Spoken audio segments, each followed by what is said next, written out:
So how many of us, after they're found suitable for parole, want our family member to come straight home? Yeah. Duh, everybody, right?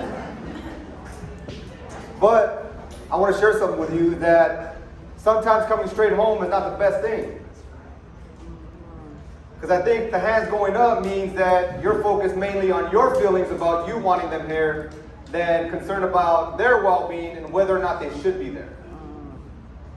Okay? And I share that because going through the transformation process that all these men have been through, and then to put them back potentially in the same toxic environment that they came from, may not be the best thing for them. And so if you have a loved one inside that is sharing that they prefer to go to transitional housing than to come home right away, that may be something you might want to encourage. However, our next speaker did not go to transitional housing and instead went straight home. And he's going to share a little bit about his experiences on how he experienced that and how his family members experienced that. He also happens to be another juvenile life without the possibility of parole inmate who, under SB 9, another California legislation that got passed several years back, was able to go back to court, have his juvenile life without the possibility of parole sentence overturned, and ultimately given a 25 to life sentence, making him immediately eligible for a parole hearing because of the amount of time that he had already had incarcerated. I'd like to welcome Mr. Ruiz.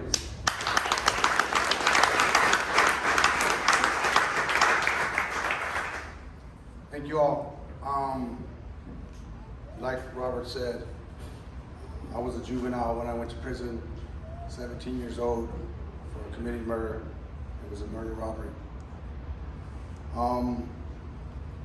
Also, before I get into what I want to share with what he said, you know, for these guys right here to come up here like this and to share their stories in many different ways, I know it's not easy.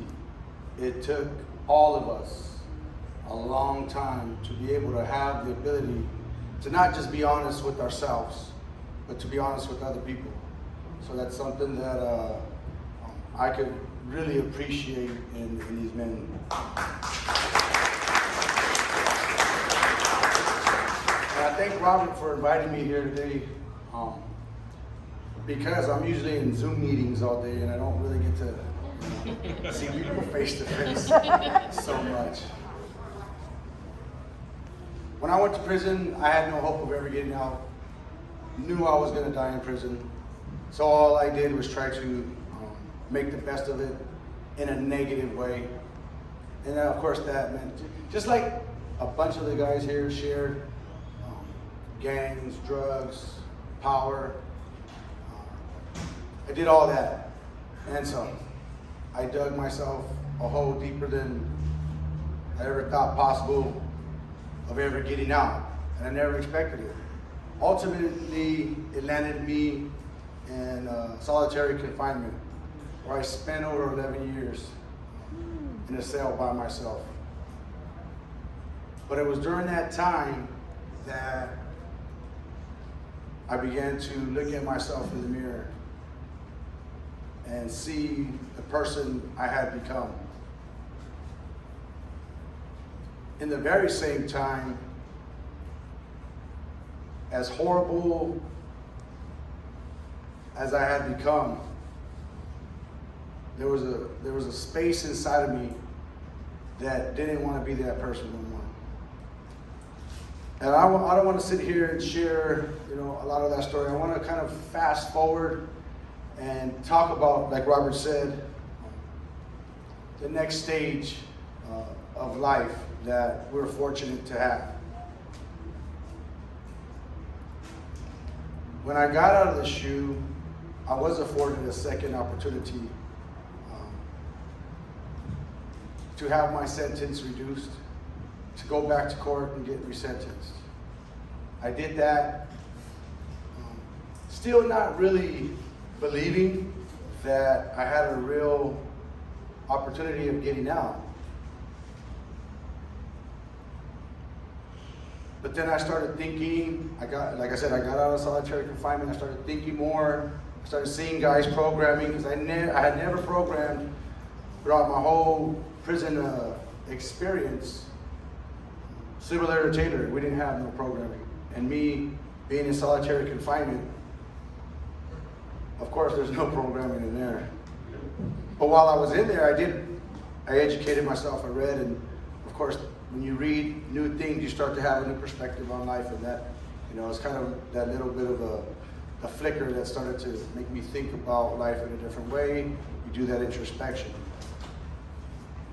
Again, fast forward to being on the main line, seeing guys program, trying to adjust after being in solitary confinement for so long, wrapping my head around the idea of having another opportunity at freedom.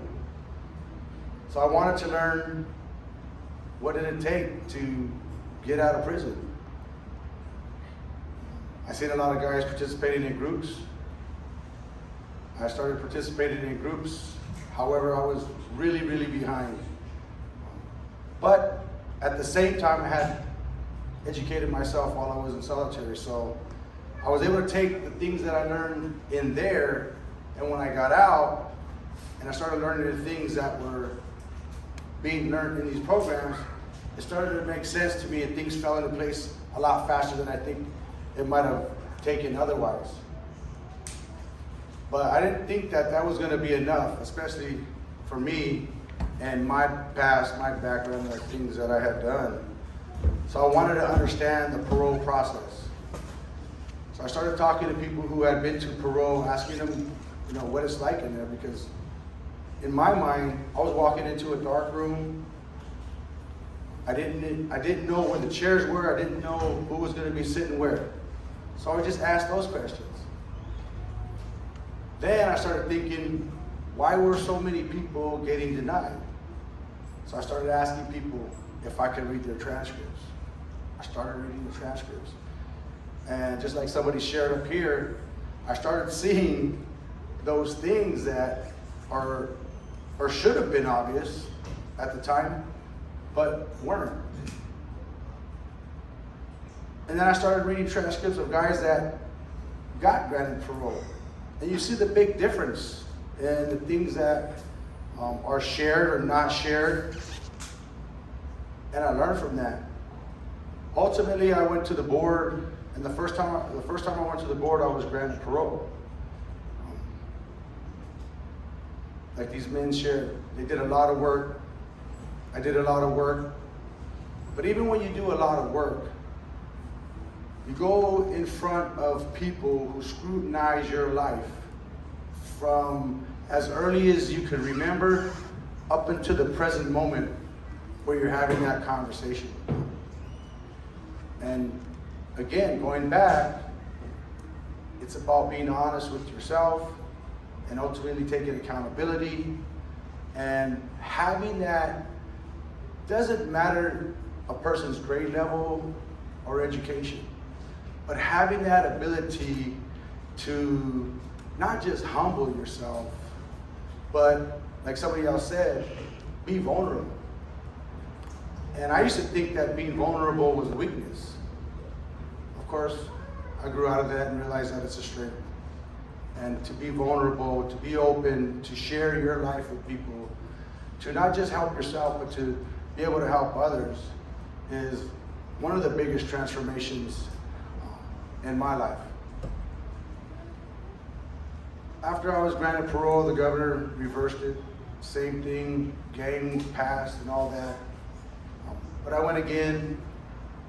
I did another investigation after my second hearing, came back, went through that process again, and was ultimately granted. I wanted to go home rather than going to transitional housing. My mom was getting a little old, or not so young anymore. I don't know how you want to say it. But I knew that she was going to be dependent upon me in some ways, as I was also going to be dependent on her and the support of the family. And so it was a balancing thing. And the parole board does not,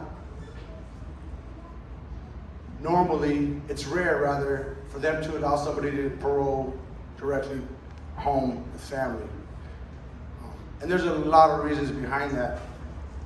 And maybe I'll be able to answer some of the questions you guys might have after. But I want to share what it was like transitioning home versus going to a transitional housing. A transitional housing offers you, depending on how you look at it, a lot of opportunities or limited opportunities, or just a stepping stone for you to gather yourself before you have to take on the full responsibility of life once you're out of prison.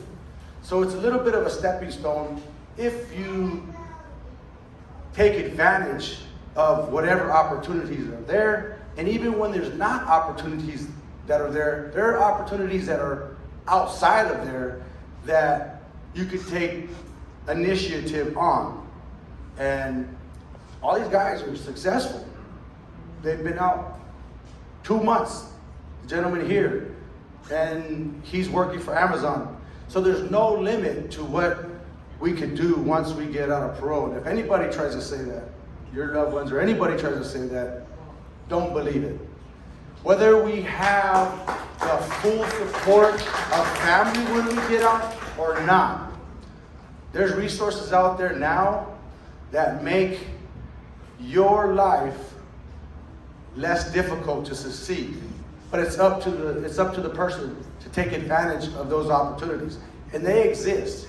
Some are not so easy to see, but if you have that motivation and that drive to be successful, you will, whether you've been in prison for over 25 years or not. Another thing that stood out to me after some time once I got out was being around family. And that feeling that you have when you're reunited with family. And most of the family that I was reunited with weren't even born when I got out of prison. My nieces, my nephew, and their babies too. So that's a big thing. And I say that because when I got out, I didn't realize that they only knew the part of me when I would talk to them on the phone and it would always be positive, or when they would come and visit. But of course, we all have many different shades. We all have different, ways of dealing with things. And there's no denying that we're all systemized in some way. And to get out, it's a huge adjustment. And for me, I was used to talking to people in a very direct way. I didn't really consider those underlying feelings or emotions or moods. Because in prison, if you're not direct with people, then that could ultimately create problems. So I always was straightforward with people in the way that I dealt with them in prison. But when I got out, and you're talking about family relationships, that's a completely different dynamic. And so when I would see or observe something happening in the family that I didn't feel comfortable about, or I felt like that's not right, it was my opinion, but I was used to expressing my opinion and I would say it. And I didn't realize it at the time that they valued what I said much more than I realized. And so if I said one of the slightest things that didn't agree with how they were thinking, it was really an emotional thing that I seen, reverberate. Even if it didn't happen then, it may have been 2 weeks later when they commented about it. And I'm like, I didn't mean it. Okay. So it took me a while to really appreciate and to adjust into that relationship type of dynamic and be more aware of how they're feeling. And it was the same way for them with me. And they had to adjust too. So that's something to take into consideration. And I know you do, but at the same time, when that time happens, you're not always as present as you think you might be until you have time to reflect sometime later. So that was one of the biggest things that I learned when I got out, and even to this day. I mean, I don't have the best relationship with, some of my loved ones as I would like to. And it's hard to work on that because you have to be willing to, it's hard to say. And the reason why I pause is because I remember back to when I used to think a certain way. And I was toxic. I was as toxic as you could be. And sometimes when we get out, even with our loved ones, and you've changed, you don't want to expose yourself to that toxic, personality or environment. And I've learned, for my own good, to stay away from that. You could love somebody at a distance and not get along. But I'm still trying to figure out ways or a way to build on that. And it's not easy. And so I just want to share that with everybody and try to give you a little bit of a perspective of how difficult that will be when your loved ones come home. Again, I thank you again, Robert, for inviting me, and I thank you all for giving me the opportunity to speak here today.